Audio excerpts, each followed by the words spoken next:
Assalamualaikum warahmatullahi wabarakatuh. Pada kesempatan kali ini saya akan membahas mengenai asesmen, mengenai analisis studi kasus pada demonstrasi kontekstual mata kuliah perkembangan peserta didik dan pembelajarannya.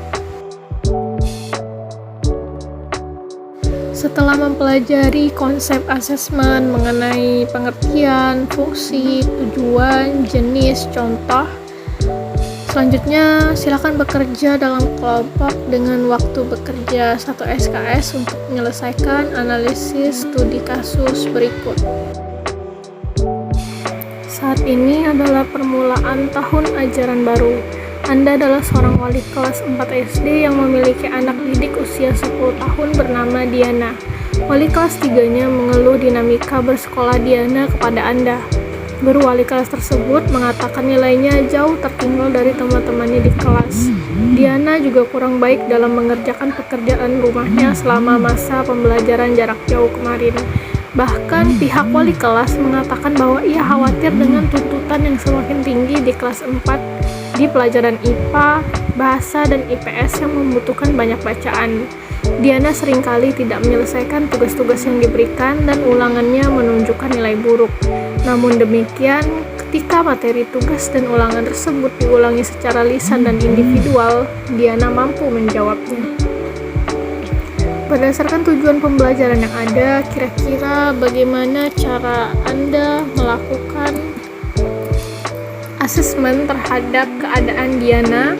Jenis asesmen apakah yang akan Anda berikan kepada siswa Anda tersebut?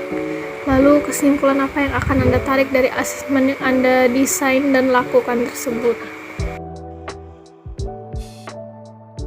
Baiklah, menurut saya, asesmen yang dapat dilakukan terhadap keadaan tersebut guna mengetahui kebutuhan belajar dan tingkat pemahaman Diana adalah dengan melakukan self-assessment atau penilaian diri. Penilaian diri ini di tingkat kelas atau classroom self-assessment adalah penilaian yang dilakukan sendiri oleh guru atau siswa yang bersangkutan untuk kepentingan pengelolaan kegiatan belajar mengajar di kelas.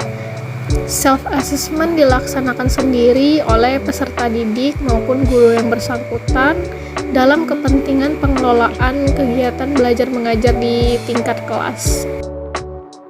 Seperti yang kita ketahui, perhatian utama penilaian tidak terletak pada perbaikan pengajaran yang dilakukan guru, melainkan pada perhatian guru dan peserta didik dalam perbaikan hasil belajar seorang peserta didik. Adapun apabila guru melakukan perbaikan program pengajaran sebagaimana diuraikan tadi, tujuannya tidak lain adalah guna memperbaiki hasil belajar peserta didik. Penilaian dapat memberikan informasi dan petunjuk bagi guru dan peserta didik dalam membuat pertimbangan yang tujuan utamanya adalah untuk memperbaiki hasil belajar peserta didik, di mana dalam kasus ini adalah seorang Diana. Ketika seorang peserta didik yang dalam kasus ini adalah Diana memiliki nilai yang kurang baik dari beberapa mata pelajaran seperti IPS, IPA, Bahasa Indonesia, maka yang harus diperbaiki bukanlah cara mengajar kita sebagai guru, melainkan menekankan pada bagaimana meningkatkan hasil belajar peserta didik tersebut. Dari kasus di atas, kita ketahui bahwa Diana seringkali tidak menyelesaikan tugas-tugas yang diberikan dan ulangannya menunjukkan nilai buruk. Namun demikian, ketika materi tugas dan ulangan tersebut diulangi secara lisan dan individual, Diana mampu menjawabnya.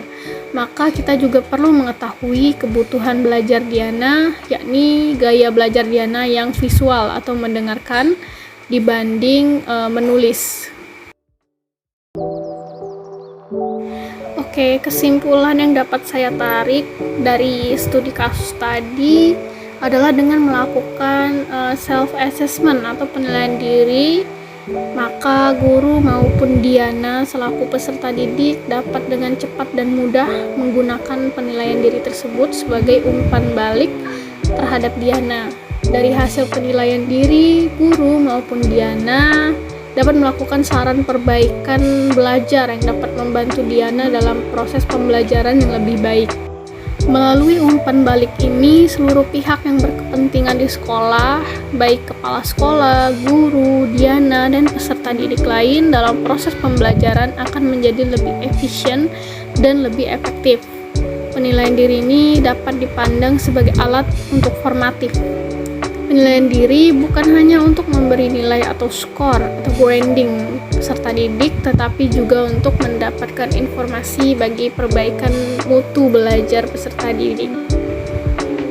Baiklah, itu saja penyampaian dari saya. Terima kasih. Wassalamualaikum warahmatullahi wabarakatuh.